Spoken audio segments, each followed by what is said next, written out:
Satoru Gojo tem muitas coisas relacionadas ao vazio. Seja a ideia da solidão do mais forte, o Murakusho, que o conceito principal dele é o vazio existencial que ele sente todos os dias por existir, e esse é o principal de tudo. Afinal, o personagem e até mesmo suas habilidades se relacionam exatamente com o vazio. E esse vazio pode se resumir muito bem, mas longe de ficar preso, ao fato dele ter tido tudo desde sua infância. Ele literalmente possui tudo que uma sociedade Jujutsu valoriza em um feiticeiro, que nada mais é do que um poder absoluto, uma influência política, um talento imensurável, e até mesmo fora disso, fora do Jujutsu e dentro de uma sociedade normal, ele é retratado como um cara bonito com talento para tudo que possa existir. E é esse exato ter tudo que seria a raiz desse problema que ele sofre. É a mesma ideia do budismo, ou no caso do próprio Buda. Resumidamente, o Buda desde o nascimento sempre teve tudo, desde roupas caras e bem cuidadas, um local para dormir sempre, nunca tendo que se preocupar se vai comer no dia seguinte, não se preocupando com frio, com calor, com prazeres, com nada. Exatamente porque tinha tudo. Até que, um dia, depois de um pequeno vislumbre do que acontecia com o mundo, ele desistiu literalmente disso tudo, que ele tinha desde o nascimento para ir em busca da felicidade, uma felicidade própria, que venha de si mesmo e não necessite de coisas externas, para viver uma vida feliz. E o Gojo acaba entrando nesse mesmo sentido, nessa mesma questão e nesse mesmo problema. A diferença é que ele não foi em busca de ir embora. Não tinha como alguém do patamar dele, que só ao nascer balançou e mudou a força do mundo, simplesmente ir embora. Mas o que ele quer realmente é acabar com esse alto escalão de baixo para cima, para reestruturar tudo. Por isso ele ensina novos feiticeiros, para, no futuro, se juntarem e acabarem com esse alto escalão que ele, sozinho, não conseguia. Apesar de parecer algo leve ou coisa assim se visto por fora, não dá para tratar isso como apenas uma melancolia passageira. É algo que é afetado exatamente pela própria existência dele como o mais forte. E essa temática não é exclusiva do Gojo ou do Buda. Esse tipo de arquétipo, de ser o mais forte ou esse vazio, tem mais em outros personagens que exemplificam o vazio por culpa de algo parecido. Por exemplo, e acho que é o melhor exemplo dos animes, o Saitama, de One Punch Man, que tem uma força incomparável que o condena a um tédio existencial, onde vitórias eliminam qualquer emoção ou propósito nas batalhas, deixando-o em um estado de apatia constante. E da mesma forma que ele, também tem o Toguro, de Yu Yu Hakusho, que atinge um nível de poder que o torna invencível, ou quase invencível. Mas essa superioridade o mergulha em um vazio profundo, impulsionando-o a buscar oponentes dignos ou até mesmo a própria morte, para escapar do tédio de uma existência sem desafios reais. E outro exemplo, se formos espremer mais esse conceito e ideia, saindo do tema de luta, seria Noel Noah, de Blue Lock, o melhor atacante do mundo, que considera o topo da hierarquia futebolística entediante por não haver ninguém à sua altura. Não à toa, ele investe na formação de rivais como Kaiser, essencialmente criando adversários capazes de o enfrentar e restaurar algum sentido de competição em sua carreira. É essa sensação de distância, de desconexão, mesmo estando cercado por alunos e amigos que confiam plenamente nele, ainda assim ninguém realmente o entende ou compartilha sua realidade. Ninguém, menos uma única pessoa, um único ser. Ryomen Sukuna. O Gojo viu o Sukuna não apenas como um inimigo dele, apesar dessa ser sua visão principal sobre esse vilão. Afinal, ele é o maior mal daquele mundo. Mas ele também via a única criatura capaz de refletir sua própria existência. Os dois eram os únicos que podiam entender completamente o que é estar no topo da cadeia alimentar do universo que eles viviam. Mesmo com visões diferentes do mesmo patamar, ainda assim, são visões de alguém que vive e sempre vai viver no topo. Não é à toa que um é o primeiro e o outro o segundo mais forte do verso. Eles eram os únicos que podiam entender um ao outro. Era a mesma solidão compartilhada que eles tinham como os mais fortes da era deles. Assim, o Gojo esperava e muito que o Sukuna, sendo o mais forte da história, pudesse compartilhar e entender a solidão absoluta que os dois sentem. Mesmo que o Sukuna não admita isso o máximo possível, ele se sentia sozinho e vazio. E por serem seres nesse nível de poder, a luta entre eles se torna a única linguagem que podem entender um ao outro.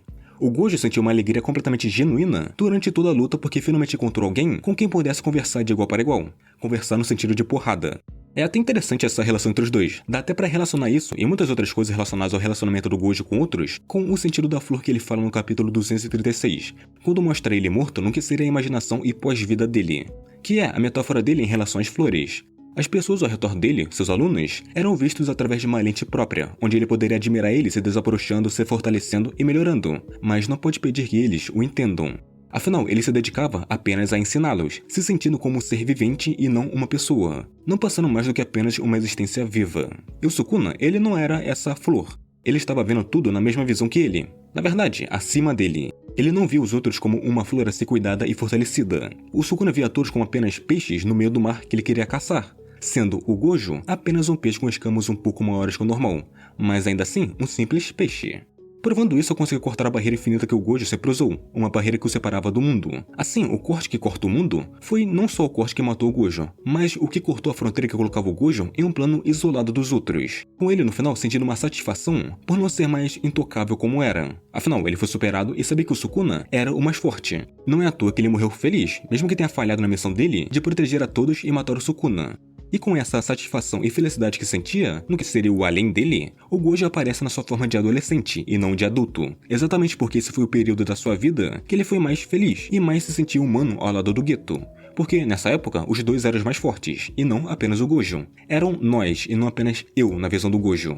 Sendo realmente nessa cena do aeroporto, o local onde a crise da identidade do Gojo é finalmente resolvida, permitindo que ele morra como apenas um indivíduo ao se encontrar com aqueles que o viam dessa maneira.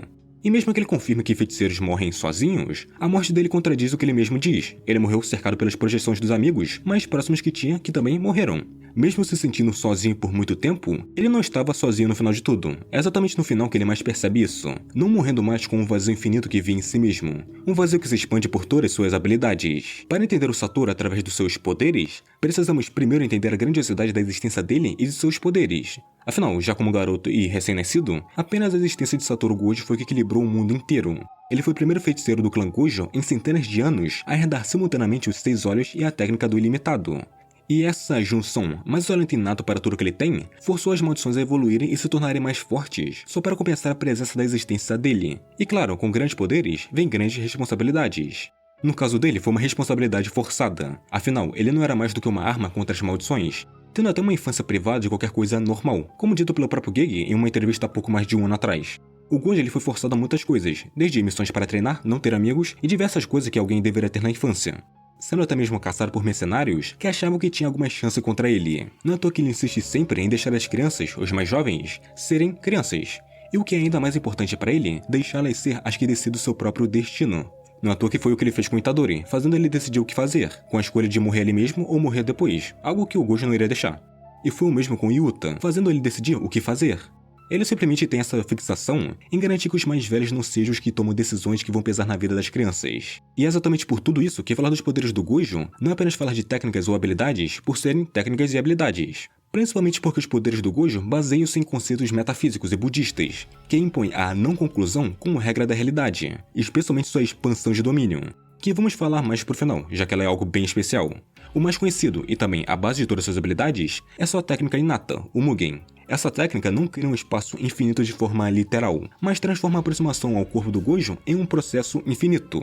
O Mugen traz para a realidade o conceito de divisibilidade infinita. O espaço entre o Gojo e qualquer coisa que tente tocá-lo pode ser dividido infinitamente, sem nunca ser completamente percorrido. Assim, quanto mais algo se aproxima, mais esse espaço é fragmentado. Existe um começo e existe um destino, mas não existe um caminho finalizado entre os dois, ou seja, o meio, fazendo com que o ataque nunca pare porque é bloqueado, ele para porque nunca chega. Isso até age como uma metáfora de estranhamento social que ele tem. O Gojo é quase que literalmente intocável, o que o impede de criar laços emocionais profundos. Não é à toa que os únicos que conseguiram ultrapassar essa barreira de alguma forma, ficou de certa maneira em um local especial na memória dele, sendo o primeiro o já dito Sukuna, e o outro sendo Toji. Mesmo tendo que usar uma arma para fazer isso, ainda assim ele ultrapassou o infinito entre ele ao superar tudo que ele pudesse fazer. Até seus 6 olhos contribuem para esse isolamento. Eles o permitem ver o mundo em níveis atômicos, processando informações de uma forma que ninguém mais conseguiria a menos que tivesse os 6 olhos.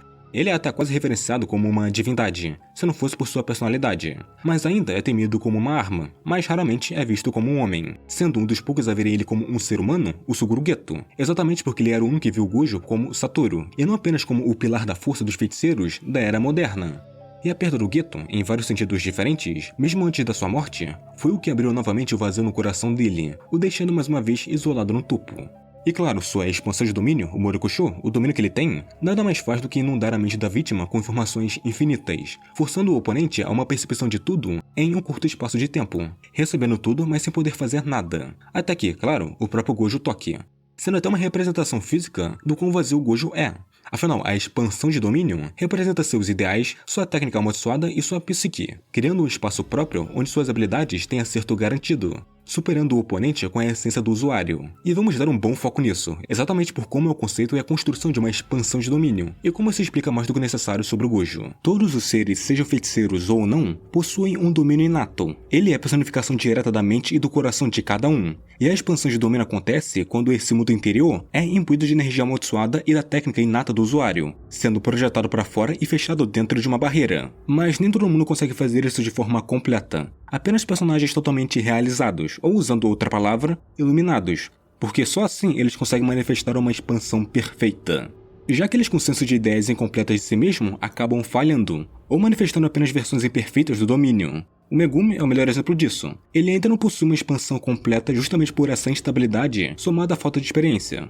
E é exatamente por isso que nenhuma expansão de domínio é igual a outra, mesmo entre feiticeiros que compartilham a mesma técnica. Cada domínio reflete quem a pessoa é, e para entender isso melhor, antes de chegar no Gojo, vale olhar dois exemplos perfeitos para isso. O primeiro é o Ryome Sukuna. O Santuário Malevolente reflete seu status como uma divindade da destruição, e diferente da maioria, seu domínio é aberto.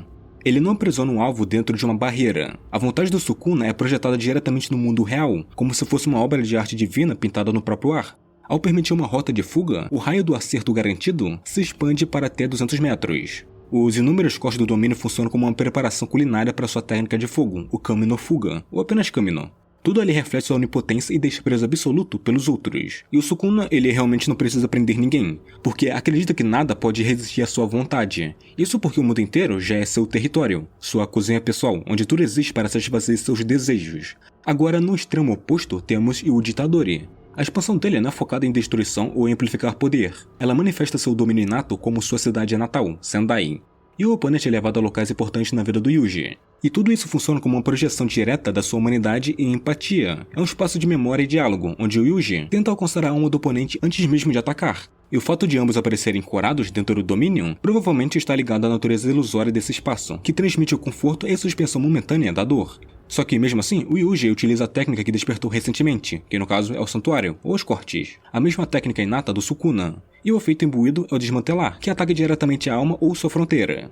O simbolismo do domínio do Yuji é profundamente budista, em contraste direto com a natureza divina e destrutiva do Sukuna. O selo manual dele é baseado em Shitgaraba, ou Jizo em japonês. O Baruzawa protetor dos oprimidos e das almas perdidas, especialmente de crianças. Dentro do domínio, também possui ver a estátua de Guan-in, a Burazawa da misericórdia e compaixão. Um paralelo claro com a oferta de misericórdia que o Yuji faz ao Sukuna no final. E então chegamos ao Gojo. O domínio dele é a manifestação física do seu vazio existencial e da sua solidão. Por ser intocável e possuir uma percepção quase divina, o vazio ilimitado inunda a mente do alvo com informações infinitas, forçando um estado onde a percepção nunca chega a uma conclusão. Isso reflete a ironia da própria vida do Gojo. Ele vê tudo, tem tudo, mas essa sobrecarga o isola completamente do resto da humanidade.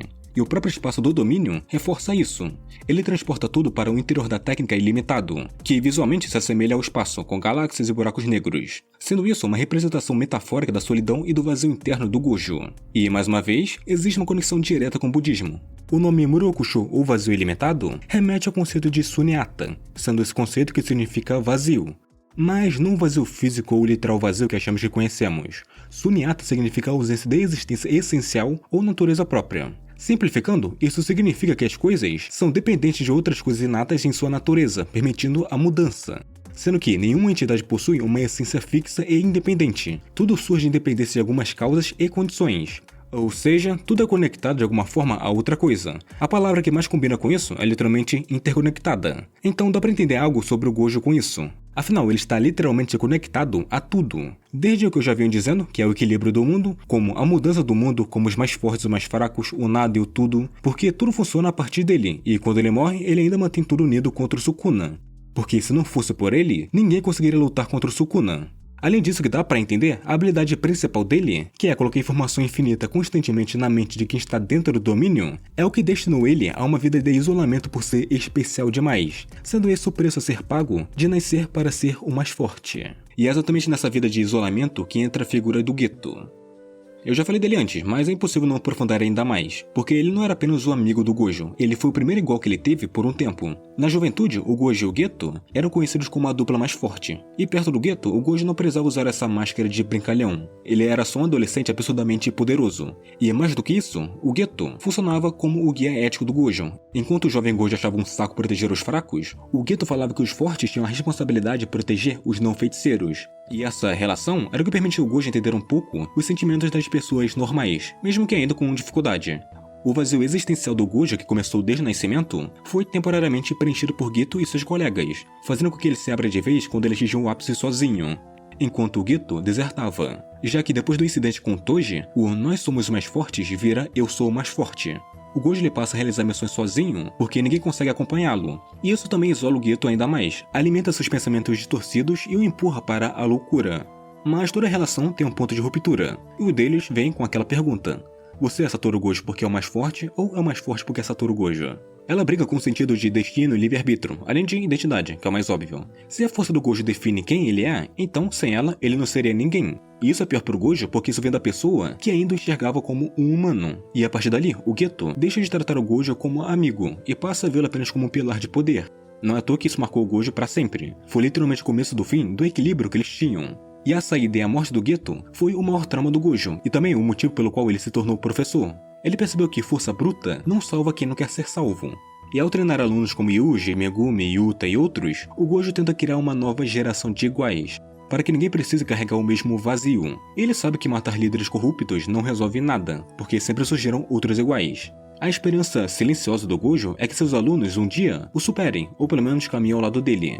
E ao criar um grupo de feiticeiros poderosos e confiáveis, ele tenta garantir que a futura geração não tenha que enfrentar o mesmo vazio limitado que ele suportou desde a morte do Geto. Exatamente porque ele sabe o preço dessa solidão.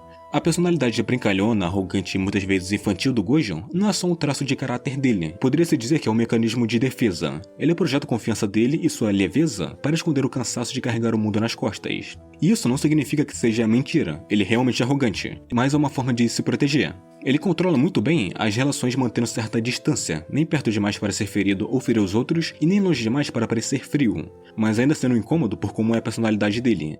Vivendo sempre dividido entre a persona do professor carismático e a sombra de um homem solitário, cheio de culpa e medo. E isso inclui ele ter algum tipo de propensão natural para recrutar e proteger aqueles que a sociedade Jujutsu considera lixo, ameaças ou excluídos. O Yuta, Yuji e o Megumi são os melhores exemplos. Ele vê neles o mesmo isolamento que ele carrega, mesmo que de maneiras diferentes. O Megumi ele foi um órfão objetificado por seu clã e vendido por seu pai. O Yuta ele foi isolado pelo peso de uma maldição. E o Yuji foi sentenciado à morte por algo fora do seu controle, sendo que ele só queria proteger seus amigos. Salvar alunos de execuções é uma forma de redimir sua falha em salvar a Amanai. Ele traz esses jovens para perto porque entende a dor de ser especial e perigoso para o mundo. Não é à toa que ele se identifica tanto, porque, no fundo, ele é o maior excluído de todos. Esse mesmo isolamento, dando muito foco no fator sozinho e a solidão do Gojo, é devido a muitas coisas relacionadas ao seu próprio poder. Mas no final de tudo, ele percebeu que realmente não estava sozinho. Para ser mais exato, ele percebeu isso muito bem quando saiu do reino da prisão. Isso, por incrível que pareça, ajudou ele muito a refletir bastante. Afinal, se pensar bem, foi um dos poucos momentos da vida dele que ele realmente pôde parar, já que o Gojo naquela situação não poderia fazer nada, apenas confiar naqueles que eram próximos a ele.